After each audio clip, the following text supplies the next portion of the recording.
विजय जीवाजी क्षीरसागर राष्ट्रीय स्वराज्य पार्टी या संघटनेचा प्रमुख मुंबईमध्ये चेंबूर या ठिकाणी राहिला आहे। गेल्या अनेक वर्षापासून मातंग समाजाच्या आरक्षणाचा लढा या आझाद मैदानावर क्रांतीसम्राट डॉक्टर बाबासाहेब गोपले यांच्या नेतृत्वावर सुरू आहे।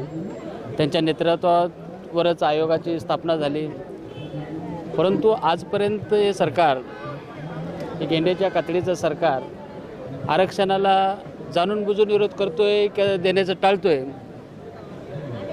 मला वाटतं न्यायप्रणालीने, सर्वोच्च न्यायालयाने अंमलबजावणी करण्यासाठी प्रत्येक राज्याला अधिकार दिला असताना तेलंगणा राज्यामध्ये दिला, हरियाणामध्ये दिलं, मग महाराष्ट्र सरकार याला विलंब का लावतं?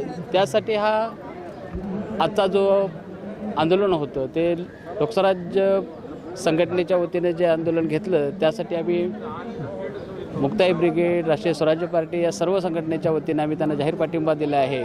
आणि जोपर्यंत आरक्षण मिळत नाही, अबकड वर्गीकरण होत नाही, तोपर्यंत मातंग समाजाचं नाही तर मातंग समाजामध्ये अनेक पोटजाती आहेत। मांग गारुडी समाज असेल, राधे मांग असेल, म्हशी मांग असेल, अशा अनेक जातीचा विकासच झालेला नाही।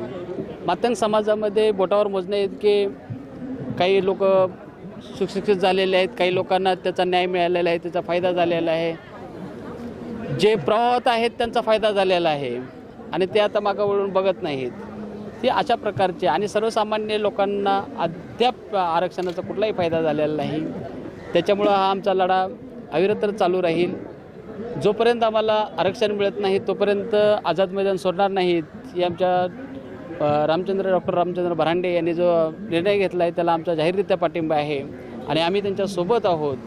मागे लघुशक्ती सेनेच्या वतीने बी आमचे नेते सोमनाथ भाऊ कांबळे यांनी खूप मोठा लढा दिला होता।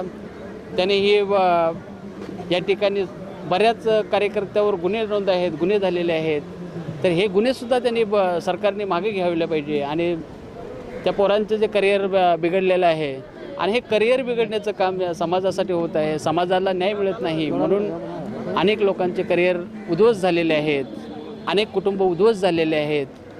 संजय तास्तोडे यांनी जलसमाधी घेऊन स्वतःचं कुटुंब उद्ध्वस्त केलं, स्वतः म्हणजे त्याच्या परिवाराचा विचार केला नाही किंवा कशाचा विचार न करता हे असे जे तरुणांची हानी होत आहे, तरुणाचे हे होत आहे। तर माझं म्हणणं आहे की ही नैतिक जबाबदारी घेऊन मुख्यमंत्र्यांनी तत्काळ त्याच्यावर निर्णय घेतला पाहिजे आणि तत्काळ त्यांनी अंमलबजावणी करून मातंग समाजासह सर्व जातीला अबकड वर्गीकरण करून न्याय द्यावा, या भूमिकेवर आम्ही ठाम आहोत।